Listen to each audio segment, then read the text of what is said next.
Gdansk, Pologne. 12 novembre 2011. Dans les archives souterraines du musée de la Seconde Guerre mondiale, l'air sentait le papier étouffé et la pierre humide. Je m'appelle Marek Lewandowski, je suis historien, et je n'étais pas censé descendre seul dans ces pièces condamnées. Mais ce soir-là, une intuition m'y a poussé. Une sorte de pulsation étrange, comme si quelqu'un chuchotait mon nom sous la voûte.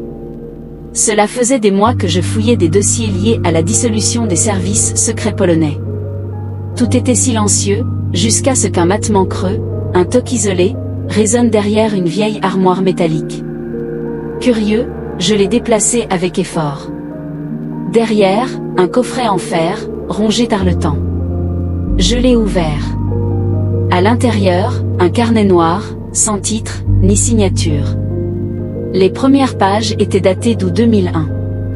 L'écriture nerveuse racontait des rendez-vous nocturnes, des silhouettes immobiles dans la brume, et un lieu, pointé par des coordonnées GPS précises, près de la forêt de Tuchola.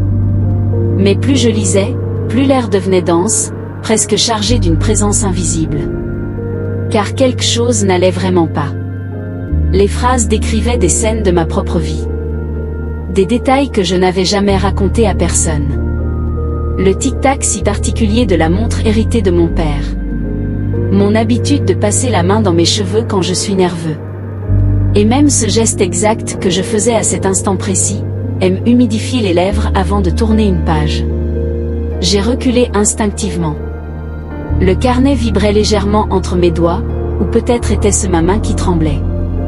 La page suivante décrivait ma descente dans les archives, ce même soir de 2011.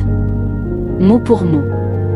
C'est à ce moment que la lumière du sous-sol a cligné, s'est affaiblie, et qu'un souffle glacé a parcouru la salle. Je suis resté immobile, incapable de comprendre. Comment un carnet écrit 10 ans plus tôt pouvait-il décrire l'instant présent que j'y étais en train de vivre? Une dernière ligne semblait m'attendre au bas de la page, tu dois aller à Tuchola. Avant minuit. Il t'observe encore. La route jusqu'à la forêt de Tuchola fut un long corridor noir. Le silence n'était brisé que par le bruit de mes pensées qui s'entrechoquaient. Il était 3h17 du matin lorsque je suis arrivé à l'emplacement exact des coordonnées. J'ai coupé le moteur. La forêt semblait retenir son souffle. J'ai avancé entre les troncs, guidé par une lune voilée. Puis, au centre d'une clairière, j'ai vu quelque chose d'impossible, une cabane en bois, ancienne et fissurée, exactement identique à celle dessinée dans le carnet. La porte, entr'ouverte, a grincé quand je l'ai poussée. À l'intérieur, une chaise. Une table. Et, le même carnet noir posé dessus. Mais le mien était toujours dans mon sac. Mon cœur cognait dans ma poitrine. Je me suis approché. Les pages de ce second carnet étaient vierges, sauf la toute dernière.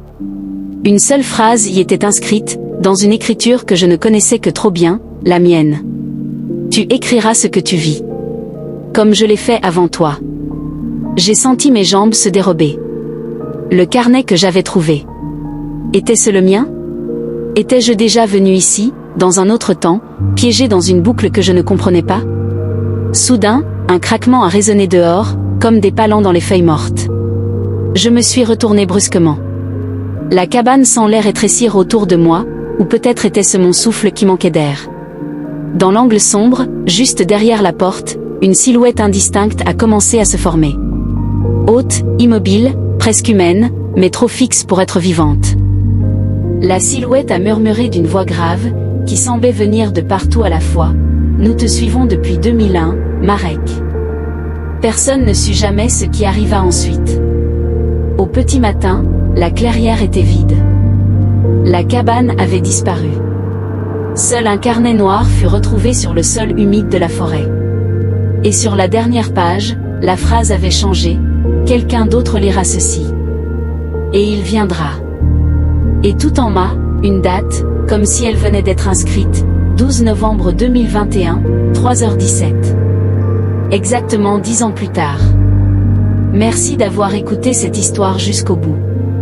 Si vous aimez les mystères qui vous glacent le sang, et n'oubliez pas de vous abonner pour ne rien manquer de nos prochaines explorations de Hello étrange. À très bientôt.